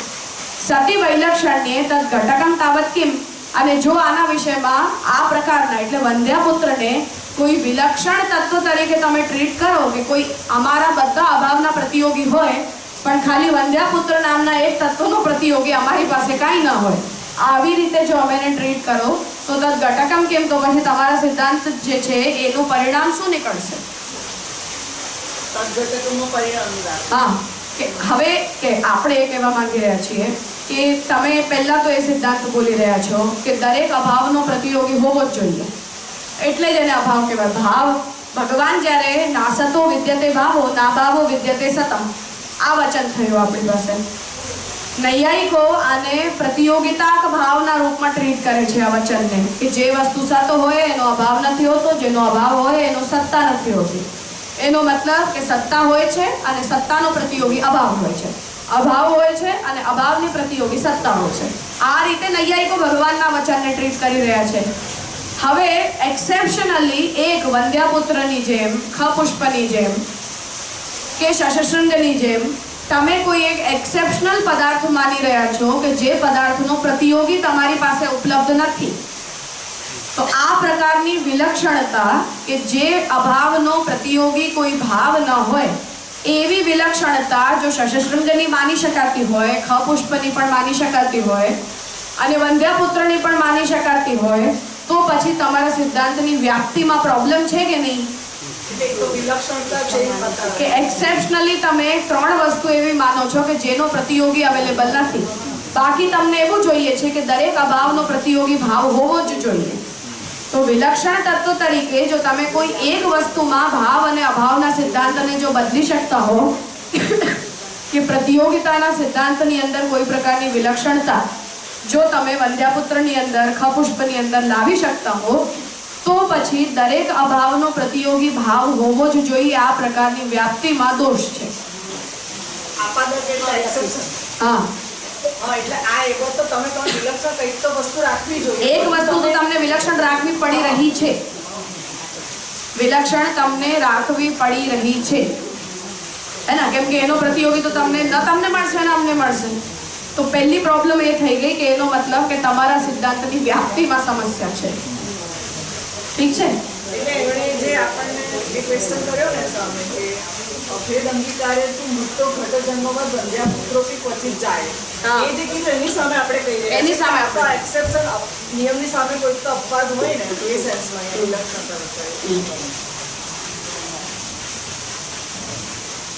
તો મતલબ એ છે આપણો કે ભાવ અને અભાવનો જે સિદ્ધાંત છે એની અંદર આપવાદિક રૂપે સહી પણ તમારી પાસે બે ત્રણ ગણેલી વસ્તુઓ તો એવી છે જ કે જે કેવલ જ્ઞાનનો વિષય છે પરંતુ સત્તાનો વિષય નથી. એ કેવલ આપણા વંદ્યાપુત્ર આપણા જ્ઞાનનો વિષય બની રહ્યું છે પણ એ જ્ઞાનના વિષયના પ્રતિયોગી તમારી પાસે કોઈ ઓબ્જેક્ટ નથી.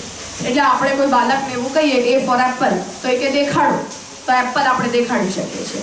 પણ અસત પદાર્થના ઉદાહરણ તરીકે જો હું એવું કહું કે વંદ્યાપુત્ર, તમે દેખાડી શકો છો? વંદ્યાપુત્ર નથી દેખાડી શકતા. તો પણ તમે અસત સત્તાને સત્તાની વેરાયટી તરીકે માનવા માટે તૈયાર છો કે નહીં? નથી દેખાતી તો એ છો, એટલે એનું વૈલક્ષણ્ય પ્રકટ થયું ને તમારા બીજા બધા એક્ઝામ્પલ્સ કા.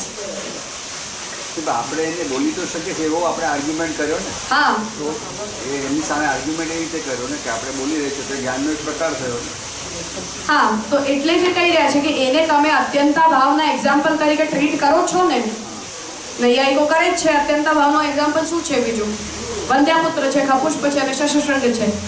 તો જો તમે અત્યંતા ભાવના ઉદાહરણ તરીકે એને ટ્રીટ કરો છો અને એ પ્રકારના પ્રતિયોગિતાના અભાવ હોવા છતાં પણ તમે એને સત્તાની એક વેરાયટી તરીકે માનવા માટે તૈયાર છો તો એનો મતલબ કે તમારે પોતાની આ વ્યાપ્તિ સિદ્ધાંતને બદલવું જોઈએ કે દરેક અભાવ પ્રતિયોગી વસ્તુનો ભાવ તમને અવેલેબલ હોય. ક્લિયર? હા, એક્સેપ્શનલી. બીજા બધા સામાન્ય સિદ્ધાંત કરતા કંઈક અલગ. તત્ર એતत् સ્યાत्. હવે ચલો આ વાતને આપણે જો માની લઈએ તો આ સ્થિતિ આપણી સામે બની રહી છે કે પ્રસિદ્ધ પ્રતિયોગિકો હિ અભાવઃ તાર્કિકૈઃ ન આત્યંતિકો અસનિતિ અભ્યુપેયતે. કે પ્રસિદ્ધ પ્રતિયોગીઓનો જેટલો પણ અભાવ હોય એને તાર્કિક હોય. પ્રસિદ્ધ મતલબ કે જે કોઈ પણ વસ્તુ આપણા પ્રત્યક્ષ કે અનુમાનનો વિષય બની શકતી હોય, જેને આપણે એક વિષયની સત્તા તરીકે જોઈ શકતા હોઈએ, એક્ઝિસ્ટિંગ ઓબ્જેક્ટ તરીકે આપણે જોઈ શકતા હોઈએ. તો એવા જેટલા પણ પદાર્થો છે પ્રસિદ્ધ પ્રતિયોગિકો હિ અભાવઃ તાર્કિકૈઃ ન આત્યંતિકો અસત ઇતિ અભ્યુપેયતે. એને એ લોકો આત્યંતિક અભાવ તરીકે નથી માનતા, કેમ કે અહીંયા નહીં તો ત્યાં સહી પણ વસ્તુની સત્તા તો છે. તો ન આત્યંતિકો અસનિતિ અભ્યુપેયતે. યથા જેવી રીતે ઉત્પત્તેઃ પ્રાક, ઉત્પત્તિથી પહેલા પ્રસિદ્ધસ્ય ઘટસ્ય પ્રાક ભાવઃ. જે પ્રસિદ્ધ ઘટ છે મતલબ મને ખબર છે કે ઘટ જેવું કંઈક હોય જ છે. જેમ કોઈ નવી ખોજ થઈ કોઈ વસ્તુની, જેમ જે જમાના સુધી મોબાઈલ આવ્યા જ નહોતા અને અચાનકથી કોઈ કે મોબાઈલ નામની કોઈ વસ્તુને ક્રિએટ કરી તો એ એક્સેપ્શનલ ખોજ છે. એટલે આપણે વિચાર્યું નહોતું કે આવી કોઈ વસ્તુ બની શકે. પણ જે પ્રસિદ્ધ વસ્તુઓ છે એના વિષયમાં તો ભાવિની વૃત્તિથી એના બનતા પહેલાથી આપણને ખબર જ હોય છે કે આ વસ્તુ આવી રીતે બની જશે કે બની શકશે. તો યથા ઉત્પત્તેઃ પ્રાગ પ્રસિદ્ધસ્ય ઘટસ્ય પ્રાગ ભાવઃ. જેવી રીતે ઉત્પત્તિથી પહેલા પ્રસિદ્ધ ઘટનો પ્રાગભાવ હોય, યથાવા ભૂતલે ક્વચિત સકલ ઘટાનામ અત્યંતાભાવ. અથવા કોઈ સ્થિતિમાં ભૂતલ ઉપર બધા જ ઘટ નામની વસ્તુઓનો, જેમ આઈસ એજની અંદર અત્યંતાભાવ છે. સ્ટોન એજ જ્યાં સુધી નથી આવી, આયન એજ જ્યાં સુધી નથી આવી, ત્યાં સુધી ઘડા નામની વસ્તુ કોઈ દિવસ કોઈએ બનાવી જ નથી. માણસો સીધા પાણી પીતા હતા રિઝર્વોયરમાંથી, ડાયરેક્ટ અંજલિથી પાણી પીતા હતા. આપણે પાણીને સ્ટોર કરવા માટેની કોઈ વસ્તુ આપણે કોઈ દિવસ બનાવી જ નથી. તો આ સ્થિતિની અંદર સકલ ઘટાનામ એટલે આખી દુનિયામાં ઘડા જેવી કોઈ વસ્તુ ક્યાંય નથી. મારા ઘરમાં નથી એવું નથી, દુનિયામાં ક્યાંય નથી. ત્યારે એનો અત્યંતાભાવ હતો. એના પછી જ્યારે આપણે એને બનાવવાનું ચાલુ કર્યું તો હવે એ વસ્તુનો પ્રાગભાવ અને પ્રધ્વંસાભાવ થાય છે, અત્યંતાભાવ થતો જ નથી. તો થિયરી બદલાઈ ગઈ કે નહીં તમારી? જે જમાનામાં ઘડા નામની કોઈ વસ્તુ આપણે ક્રિએટ જ નથી કરી ત્યાં સુધી એનો અત્યંતાભાવ હતો. જ્યાં સુધી મોબાઈલ ફોન બન્યા નહોતા ત્યાં સુધી એમનો અત્યંતાભાવ હતો. હવે જ્યારે મોબાઈલ ફોન બની ગયા તો એમનો પ્રાગભાવ અને પ્રધ્વંસાભાવ હોઈ શકે છે, અત્યંતાભાવ હોઈ નથી શકતો. તો પરિવર્તન આવ્યું કે નહીં પ્રોસિજરની અંદર, વ્યાખ્યાની અંદર, વસ્તુ સત્તામાં આપણે કહીએ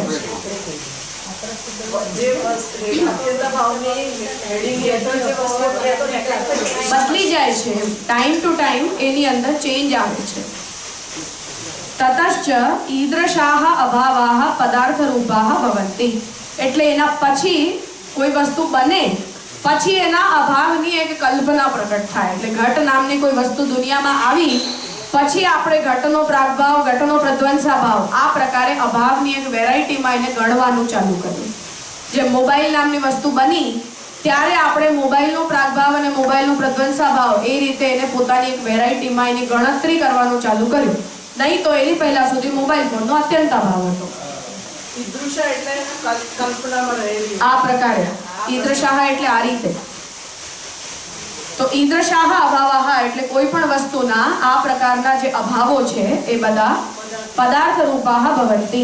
તો હવે એ અભાવના પ્રતિયોગી તમારી પાસે એક પદાર્થ અવેલેબલ થઈ જાય છે.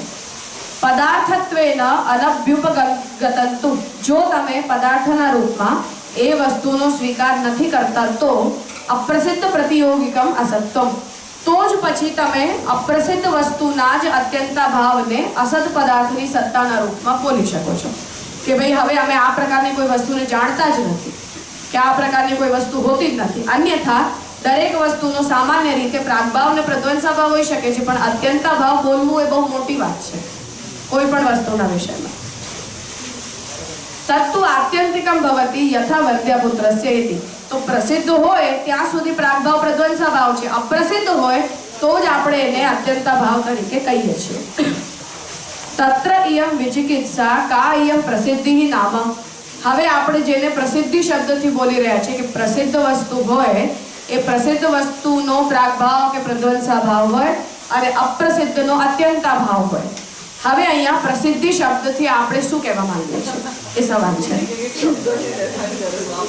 આ થોડી લાંબી માથા વચ્ચે છે પણ નિત્યતાને સમજવા માટે જરૂરી છે. આ થોડો તર્ક સંગ્રહની પ્રેક્ટિસ થઈ. હું અવધેશજી પાસે ભણતી ને તો અવધેશજી આવી રીતે ટ્રાયંગલ બનાવડાવતા. મારી પાસે નોટબુક પડી છે ને એમાં હજી સુધી છે. પછી ઘટ, પછી ઘટાભાવ અને ઘટ સત્તા, એવી રીતે. અને પછી એના ચારે પ્રકારના અભાવના સ્વરૂપ અને એના ચારે પ્રકારના અભાવના સ્વરૂપની વ્યાખ્યાઓ એને પછી દર ટ્રાયંગલની નીચે લખવાની. એવી રીતે 10 ઓબ્જેક્ટની પ્રેક્ટિસ કરો. મતલબ ઘટાભાવ, પટાભાવ, વસ્ત્રાભાવ, પુસ્તકાભાવ. હા, કેમ કે એ શરૂમાં જ્યારે હું બોલતા ને કે ઘટાભાવનો પ્રતિયોગી ઘટ હોય તો પ્રતિયોગી શબ્દથી પ્રોબ્લેમ થતી હતી. પહેલા પ્રતિયોગીથી કહેવાનો શું મતલબ છે તમારે?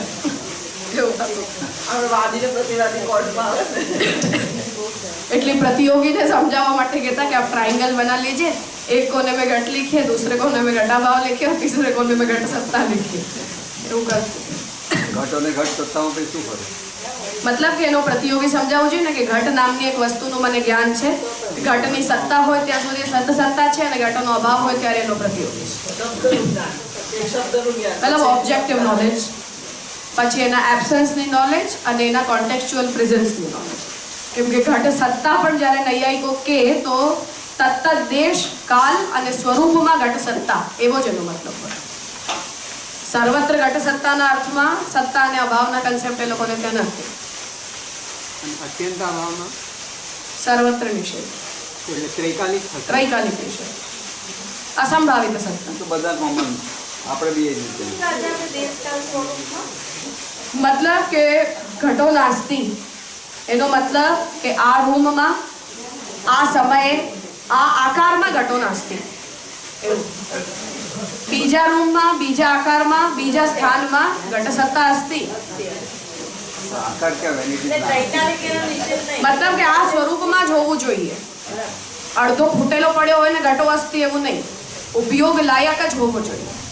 ઘટનો ઉપયોગ તમે જે ફોર્મમાં કરી શકો છો એ ફોર્મમાં ઘટ સત્તા અસ્તિ. એતદ કાલે અસ્તિ, એતદ દેશે અપી અસ્તિ. કેમ કે 1 કલાક પછી ન હોય એવી પણ સત્તાની અંદર પરિવર્તન થાય. કાર્યને સત માને છે અને કારણને અસત માને છે. તો કારણને આપણે એમને પૂછીએ તો એ લોકો શું કહે? બીજ નાશ એ વૃક્ષની ઉત્પત્તિનું કારણ છે. નૈયાયિકો ના પણ બરાબર. તો પણ કારણ બ્રહ્મ અને જગતના કોન્ટેક્ટમાં આપણે કહવું હોય તો બ્રહ્મ કારણ જ નથી ને, નિમિત્ત કારણ છે, કરતા છે. ઉપાદાન નથી બ્રહ્મ. તો ઉપાદાન શું? દ્રવ્ય છે ને. દ્રવ્ય, ગુણ, કર્મ, સમવાય, સંબંધ, અભાવ, સપ્ત પદાર્થ. એ સપ્ત પદાર્થ. એ સપ્ત પદાર્થ પાછા હોય જ. હા, એમના પરમાણુઓ હોય જ. નિત્ય નિત્ય. અને એ પરમાણુ બનાવનાર એવું કશું? પરમાણુઓ નિત્ય હોય. પરમાણુ અને અવિનાશી તત્વ છે, અજાયમાન તત્વ છે. એ ખાલી પરમાણુઓનું સંયોજન ભગવાન કરે. ભગવાનની સત્તા એ લોકો સ્વીકારે છે. હા હા, નિમિત્ત કારણ તરીકે ઈશ્વરની સત્તા માને છે. હા, એટલે આપણે ત્યાં એમને અર્ધનાસ્તિક કહેવાય છે. અડધા નાસ્તિક અને અડધા આસ્તિક. અને આ પ્રકાર વૈશેષિકોમાં સરખા જ, એક તત્વનો ફરક છે ખાલી. બાકી ન્યાય વૈશેષિકના મતમાં કઈ બહુ મેજર સત્તા સ્વીકારે છે. હા. અને પરમાણુઓથી જ જગત બને છે અને જગત સત્ય છે. પણ એના ઉપાદાન કારણ બ્રહ્મ નથી. હા, જગત સત્ય છે મતલબ પ્રધ્વંસા ભાવ ન થાય ત્યાં સુધી સત્ય છે. સ્થિતિકાલમાં સત્ય છે, પ્રાગભાવ અને પ્રધ્વંસા ભાવની વચ્ચે. કેમ કે નહીં તો પછી ઈશ્વરમાં એની સત્તાને સ્વીકારવું પડે. પછી તો તિરોધાન જ માનો ને, જન્મનાશ કેવી રીતે કે? હા, એટલે પછી આપણી ક્રિયા એટલે એમને એવું કર્યું. તો સ્થિતિકાલમાં સત્ય છે, પ્રાગભાવ જે છે એમાં પણ નથી, પ્રધ્વંસા ભાવમાં પણ નથી. એટલે ત્રૈકાલિક સત્તા એવું નહીં. ત્રૈકાલિક સત્તા આત્માની સત્તા છે. પરમાણુની સત્તા છે અને ઈશ્વરની સત્તા છે. કુમાર છે પણ માટી નથી, બરાબર? એવું તો છે ને? ના, કુમાર છે, ઘટ ના. માટી છે પણ ઘટ નથી. માટી છે પણ ઘટ નથી. કારણ કાર્યનો સંબંધ તો ઘટ અને માટીમાં છે ને. કુંભાર તો કરતા છે ને. હા, તો કરતા છે ભગવાન, પણ માટી નથી ભગવાન. માટી નથી. માટી તો દ્રવ્ય ગુણ કર્મ સમવાય વગેરે છે, 7 બધા. ઘણા દૃષ્ટિ પ્રણેતા હા, ગૌતમ અને ઘણા ત્યાં એને વૈશેષ.